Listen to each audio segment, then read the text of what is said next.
नमस्कार। आप सुन रहे हैं द बॉलीवुड रेडियो और मैं हूं आपके साथ आकाश। दोस्तों, आज के इस पॉडकास्ट में किस्सा राजेश खन्ना का और लेकर चलेंगे आपको साल 1977 के दौर में। एक फिल्म आई त्याग और कर्म। त्याग और कर्म की रिलीज के साथ टिकट खिड़की पर राजेश खन्ना की नाकामयाबी का दौर चलता रहा। निर्देशकों को आशीर्वाद में अपने कमरे के बाहर बेंच पर खत्म न होने वाला इंतजार कराने के बावजूद भी राजेश खन्ना में अचानक ही दरिया दिली बरसाने की भी आदत थी। जब उन्हें मालूम हुआ कि शर्मिला टैगोर अपने पुराने सेक्रेटरी एन.एस. कबीर की मदद के लिए एक फिल्म का सहनिर्माण कर रही हैं, राजेश खन्ना ने केवल फिल्म के लिए हामी ही नहीं भरी बल्कि अपना मेहनताना भी छोड़ दिया। राजेश खन्ना और शर्मिला टैगोर की एक साथ आखिरी फिल्म त्याग एस.डी. बर्मन के संगीत वाली आखिरी से एक पहले वाली फिल्म भी थी। किसी न किसी वजह से निर्माण में बहुत समय लग रहा था और यह पूरी फिल्म में राजेश खन्ना के बालों से भद्दे ढंग से दिखाई भी देता है। त्याग में राजेश खन्ना और शर्मिला टैगोर वाकई प्रेमी लगते हैं और आराधना की तरह दादा बर्मन के संगीत ने इसे और भी बेहतर बना दिया। लेकिन दुख की बात है कि बॉक्स ऑफिस पर फिल्म की असफलता ने उसके संगीत को भी ग्रहण लगा दिया, जिसमें किशोर कुमार, लता मंगेशकर और आशा भोसले के कई मधुर गीत थे।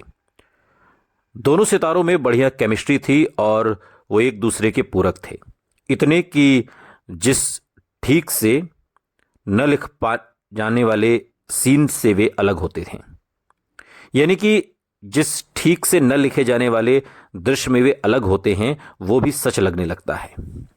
ये खास हिंदी फिल्म का सीन है जब प्रेमी बिना हिचके एक दूसरे से अलग हो जाते हैं। राजेश खन्ना ने इसे पहले अजनबी में किया था, लेकिन त्याग में इसे अलग तरीके से फिल्माया गया, जिसके कारण वो बेहतर दिखता है। जहां इस सीन में राजेश खन्ना के अपने उसूलों पर अडिग रहने के जज्बाती जरूरत पर आम प्रतिक्रिया देना शर्मिला टैगोर के लिए आसान था, वहीं राजेश खन्ना हमें एहसास करा देते हैं कि वो कितना बढ़िया काम कर सकते थे, जब वो दर्शक के अफसोस से भर देते हैं और सामान्य होने के लिए नायिका के प्रति नफरत से भी। त्याग फिल्म में नाटकीयता के पल भी हैं। कहानी फ्लैशबैक में कही गई है, लेकिन सही मामले में या सही उसमें अगर सही तरीके से उसको देखा जाए तो मसाले में भी पुरानी दिखने से वो फिल्म बच नहीं सकी और एक तरीके से जितना समय उसे बनाने में लगा उसके एक छोटे से हिस्से में ही ये फिल्म कभी कभी डूब गई भी लगती है।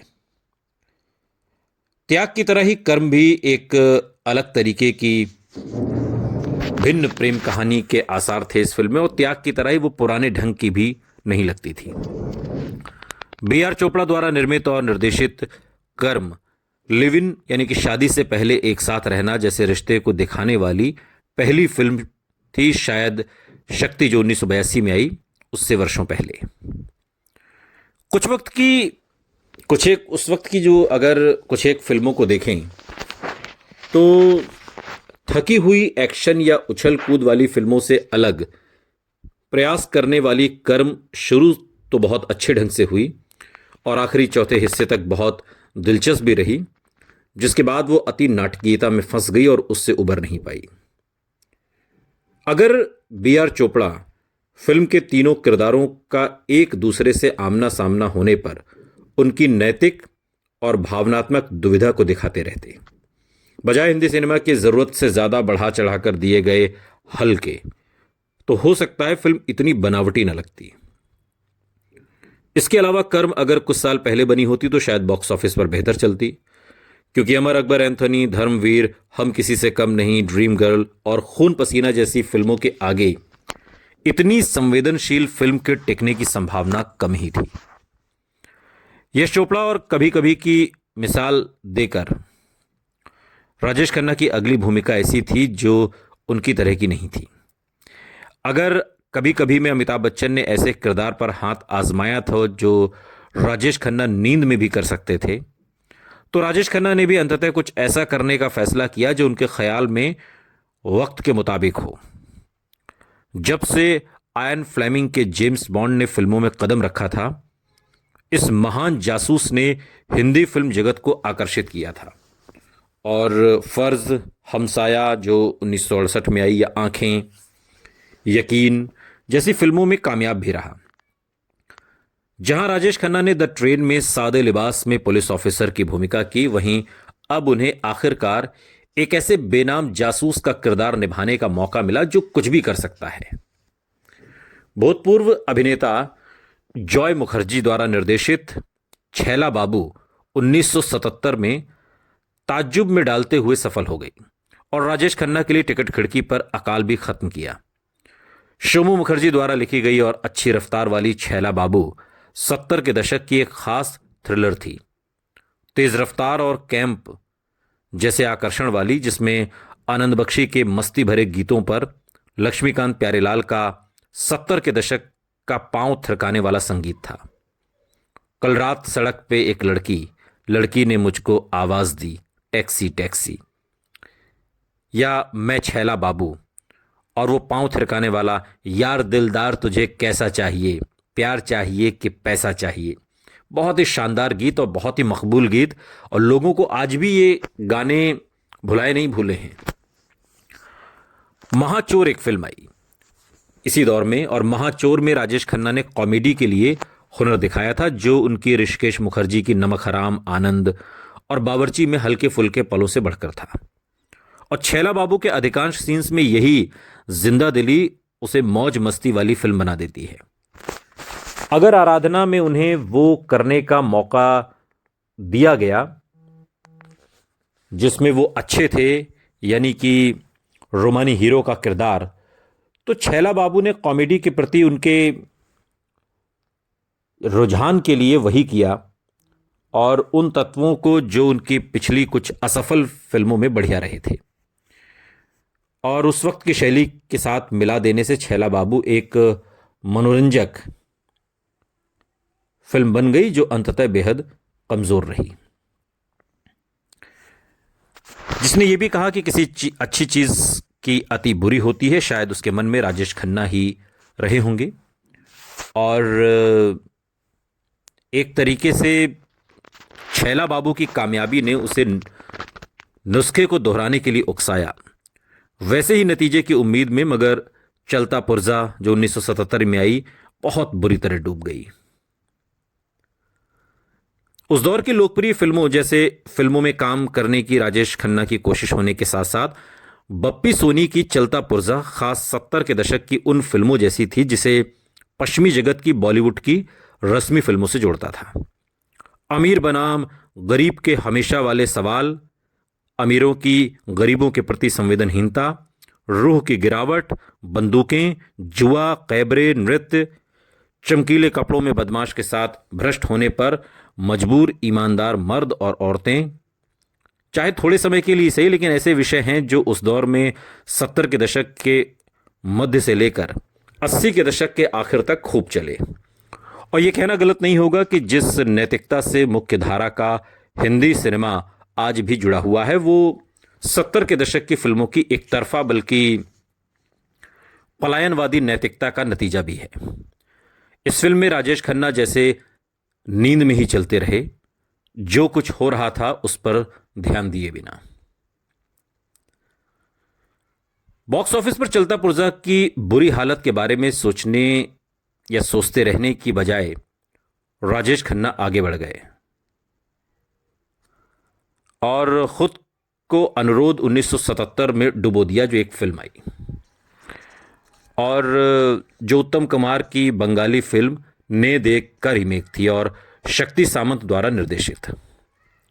अनुरोध मुख्यतः सिंपल कपाड़िया, जो डिंपल कपाड़िया की बहन थी, राजेश खन्ना की साली, उनको फिल्म जगत में पैर जमाने में मदद करने के लिए बनाई गई थी।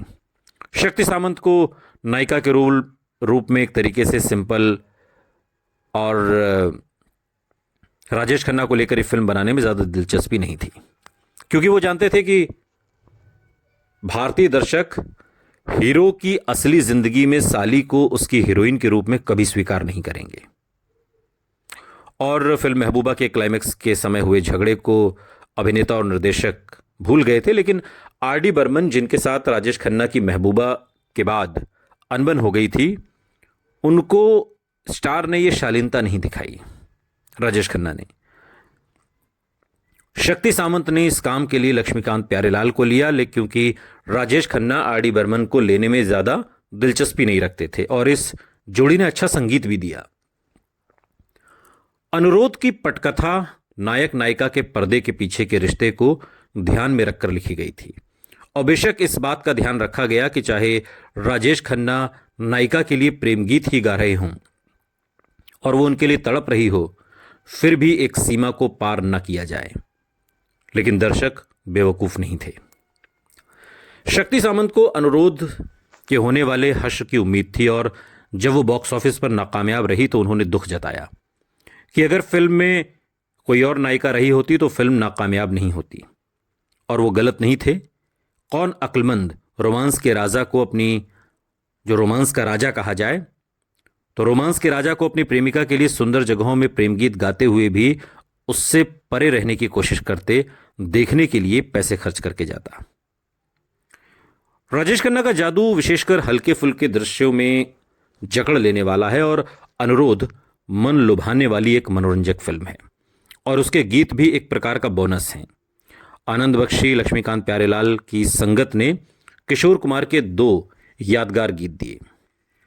मेरे दिल ने तड़प के जब नाम तेरा पुकारा और आते जाते खूबसूरत आवारा सड़कों पे, ये बहुत मशहूर हुए, बहुत मकबूल गाने हैं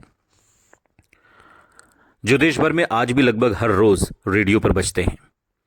आपके अनुरोध पे की गिनती राजेश खन्ना किशोर कुमार जोड़ी के बेहतरीन गीतों में है। दर्शकों को इस बात का कायल करने की मुश्किल से जूझते हुए कि असल जिंदगी में जीजा साली पर्दे पर प्रेमी हो सकते हैं, अनुरोध से जुड़े हर व्यक्ति के पास फिल्म के अलावा भी काम करते चले जाने की वजह थी। राजेश खन्ना अपनी साली पर मेहरबानी कर रहे थे और शक्ति सामंत फिल्म खत्म करने के इंतजार में थे और लक्ष्मीकांत प्यारेलाल किसी स्तर पर राजेश खन्ना शक्ति सामंत की फिल्म के संगीत से होने वाली उम्मीदों से आगे बढ़ जाना चाहते थे, परंतु बदकिस्मती से दर्शकों को ऐसा कोई बंधन नहीं था। अनुरोध के बाद 6 साल लगने वाले थे शक्ति सामंत के राजेश खन्ना के साथ फिर काम करने में। ज्यादातर शेष लोगों की तरह उन्होंने भी अपनी अगली फिल्म द ग्रेट गैम्बलर के लिए अमिताभ बच्चन को चुना और इस बीच राजेश खन्ना पारिवारिक जिम्मेदारी से निकलकर परिवार के साथ छुट्टी पर चले गए अपनी अगली फिल्म के लिए। ये वो दौर था जब राजेश खन्ना थोक के भाव फिल्में साइन कर रहे थे, लेकिन ये सारी फिल्में बॉक्स ऑफिस पर पिट रही थीं। सुनते रहिए द बॉलीवुड रेडियो, सुनता है सारा इंडिया।